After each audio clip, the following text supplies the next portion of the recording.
Hello friends, mother cook চ্যানেলে সবাইকে স্বাগত। আজকে আমি আপনাদের সাথে শেয়ার করব আনারসের পায়েস। যেহেতু সামনেই রাখি বন্ধন উৎসব, সেই জন্য আমি আপনাদের সামনে একটি নতুন রেসিপি নিয়ে এসেছি, আনারসের পায়েস। এই আনারসের পায়েস রেসিপিটি খুবই সুস্বাদু। খুব কম উপকরণ দিয়েই এই আনারসের পায়েস তৈরি হয়ে যায়। তো চলুন দেখতে থাকুন আমি কিভাবে বানাই এই আনারসের পায়েস। আনারসের পায়েস বানাবার জন্য আমি এখানে দেখুন একটা আনারস নিয়ে নিয়েছি। এরকম বড় সাইজের একটা পাকা আনারস নিয়ে নিয়েছি। তো প্রথমে আমি আনারসটাকে কেটে নেব। আনারসটাকে কেটে নিলাম। প্রথমে আনারসটাকে চার ফালি করে খোসা ছাড়িয়ে এরকম পিস পিস করে কেটে নিয়েছি। আনারসের যেই চোখগুলো আছে, এখানে যেই চোখগুলো আছে, এই চোখগুলো কিন্তু বের করে নিতে হবে। আনারস কাটতে গেলে এই চোখগুলো বের করে নিতে হবে। চোখগুলো বের করে নিলাম। আর এখানে যে মাঝের এরকম শক্ত অংশটা কেটে বাদ দিয়ে দিতে হবে। দিয়ে এইভাবে সরু সরু লম্বা লম্বা পাতলা পাতলা করে পিস করে নিলাম। নিয়ে এইভাবে আমি এরকম সরু সরু লম্বা লম্বা পাতলা পাতলা পিস করে নিলাম।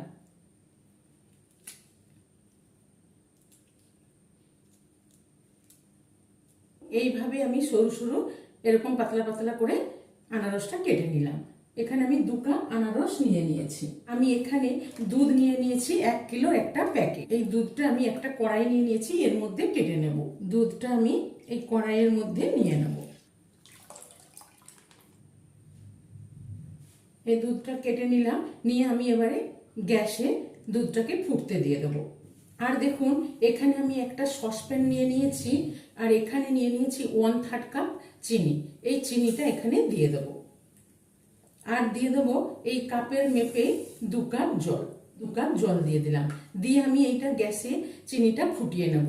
কেন কি এখানে যে আমি আনারস নিয়েছি, এই আনারসটা চিনির শিরায় আমি একটু ফুটিয়ে নেব। কাঁচা আনারসে কখনোই পায়েস করতে যাবেন না। চিনির শিরায় আমি এই আনারসগুলো, কুচনো আনারসগুলো ফুটিয়ে নেব। আর যদি আপনারা বাজারের কেনা টিনের আনারস নেন তাহলে ফোটাবার দরকার নেই। তবে টাটকা আনারস দিয়ে করাই ভালো। টাটকা আনারস দিয়ে করতে গেলে কিন্তু এই চিনির শিরায় আনারসটাকে ফুটিয়ে নিতে হবে। সেই জন্য আমি চিনির শিরায় আনারসগুলো ফুটিয়ে নেব। তো প্রথমে চিনিটা ফুটতে দিয়ে দেবো। এখানে নিয়ে নিয়েছি 100 গ্রাম চিনি। আর এখানে নিয়ে নিয়েছি 1 টেবিল চামচ কিশমিশ নিয়ে নিয়েছি। আর এখানে নিয়ে নিয়েছি 3টে ছোট এলাচ। এই ছোট এলাচের দানাগুলো বের করে নেব। 3টে ছোট এলাচের দানা বের করে নিলাম। এই দানাগুলোকে গুঁড়ো করে নেব। আর কিশমিশটাতে আমি একটু জল দিয়ে ধুয়ে নেব। সেজন্য একটু জল দিয়ে ভিজিয়ে রাখলাম। এখানে আমি দুধটা ফুটতে দিয়ে দিয়েছি আগের থেকেই। দুধটাকে ফুটিয়ে ফুটিয়ে ভালো করে ঘন করে নেব। যেহেতু আনারসের পায়েস, সেজন্য আনারস দিয়ে ফোটানো যাবে না। দুধটাকে ভালো করে ফুটিয়ে ঘন করে আগেই ক্ষীরটা তৈরি করে নিতে হবে। দুধটা ফুটে গেছে। এই দুধটাকে আমি একটু অন্য গ্যাসে দিয়ে দেবো। সসপ্যানে যে চিনিটা নিয়ে নিয়েছিলাম, চিনি আর জল ভালো করে ফুটিয়ে নিলাম। এখানে যে আমি কুচানো আনারসটা নিয়েছি, এই আনারসগুলো এখানে দিয়ে দেবো। দিয়ে আমি চিনির শিরার মধ্যে ফুটিয়ে নেব। আনারসটাকে মিনিট 5-7 ফুটিয়ে নিলাম। দেখুন কালারটা চেঞ্জ হয়ে গেছে আর চিনির শিরার মধ্যে ভালোভাবে ফুটে গেছে। এবার আমি এই শিরা থেকে আনারসগুলো ছেঁকে নেব। আনারসগুলো আমি ছেঁকে নিলাম। দুধটাকেও আমি অন্য গ্যাসে চাপিয়ে ফুটিয়ে অনেকটাই ঘন করে নিয়েছি। দিয়ে এইভাবে নেড়ে নেড়ে আরও একটু ঘন করে নেব। এবার এখানে দেখুন আমি একটা বাটি নিয়ে নিয়েছি। এখানে আমি 4 চামচ মতন গুঁড়ো দুধ নিয়ে নেব। আর এখান থেকে আমি 2 চামচ মতো দুধ নিয়ে নেব। নিয়ে গুঁড়ো দুধটা গুলে নেব। দুধটা ফুটিয়ে অনেকটাই ঘন করে নিয়েছি। এবার দেখুন এখানে যে আমি 1 টেবিল চামচ কিশমিশটা ভিজিয়ে রেখেছিলাম, এটা ভালো করে ধুয়ে কিশমিশটা দিয়ে দিলাম। কিশমিশটা দুধের সঙ্গে ভালো করে ফুটিয়ে নেব। কিশমিশ দিয়েও দুধটা একটু ফুটিয়ে নিলাম। এবার এখানে গুঁড়ো দুধটা যে গুলে নিয়েছি, এই গুঁড়ো দুধটা দিয়ে দিলাম। দিয়ে ভালো করে ফুটিয়ে নেব। কিশমিশ দিয়ে গুঁড়ো দুধটা দিয়ে ভালো করে ফুটিয়ে নিলাম। এবার এখানে আমি নিয়ে নিয়েছি চিনি 100 গ্রাম। এই চিনিটা দিয়ে দেবো, বেশি চিনি দেব না। 1 কিলো দুধে আমি 100 গ্রাম চিনি দিলাম, কেন কি গুঁড়ো দুধ দিয়েছি আর দুধটাও ক্ষীর ক্ষীর করেছি। আর আনারসগুলো যেহেতু চিনির শিরায় আমি ফুটিয়ে নিয়েছি, সেই জন্য আমি এখানে 100 গ্রাম চিনি দিলাম।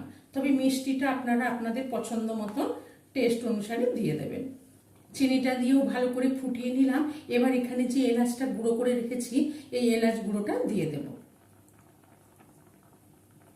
এলাচ গুঁড়োটা দিয়েও ভালো করে মিশিয়ে ফুটিয়ে নেব।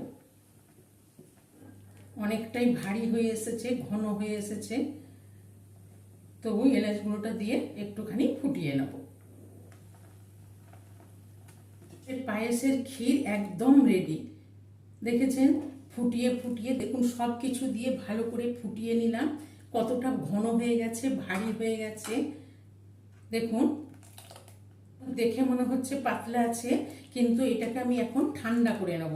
ঠান্ডা করে নিলে এই ক্ষীরটা আরও জমে যাবে। ক্ষীরের কালারটাই চেঞ্জ হয়ে গেছে, হলদে ভাব এসে গেছে। এবার আমি এখানে 1/2 চামচ মতন গোলাপ জল দিয়ে দিলাম। গোলাপ জলটা দিয়ে একটু ভালো করে নেড়ে মিশিয়ে নিলাম। পায়েসের ক্ষীর একদম রেডি।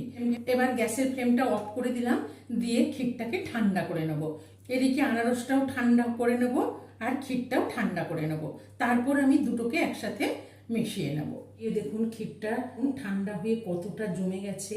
দেখুন ক্ষীর একদম রেডি, খুব বেশি জমেও যায়নি আর খুব বেশি পাতলাও নেই। খুব সুন্দর ক্ষীর হয়েছে আর মিষ্টিটাও একদম পারফেক্ট হয়েছে। ক্ষীরটাও ঠান্ডা করে নিলাম আর আনারসটাও ঠান্ডা করে নিলাম, দুটোই ঠান্ডা হয়ে গেছে। এবার আমি এখানে আনারসগুলো মিলিয়ে দেব, একটু রেখে দিলাম গার্নিশিং এর জন্য। দিয়ে দেখুন আনারস আর ক্ষীর আমি একসাথে ভালো করে নেড়ে মিশিয়ে নেব।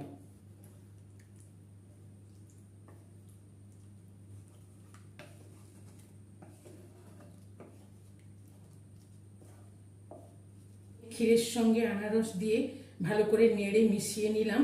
দেখুন কতটা পারফেক্ট হয়েছে এই আনারসের ক্ষীর, আনারসের পায়েস। খুব সহজভাবে এটি বাড়িতে বানিয়ে ফেলা যায়। তো চলুন এবার আমি পরিবেশন করে নেব। আমি এখানে একটা বড় বোল নিয়ে নিয়েছি, এর মধ্যে আমি আনারসের পায়েসটা দিয়ে দেবো। তো এই আনারসের পায়েস রেসিপিটি ভালো লেগে থাকলে মাদার কুক চ্যানেলটিকে লাইক, শেয়ার এবং সাবস্ক্রাইব করার অনুরোধ রইল।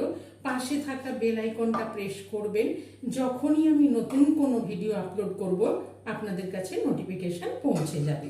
সুস্থ থাকবেন, ভালো থাকবেন। এখন আনারস সহজেই বাজারে পাওয়া যায়, দেরি না করে বানিয়ে ফেলুন।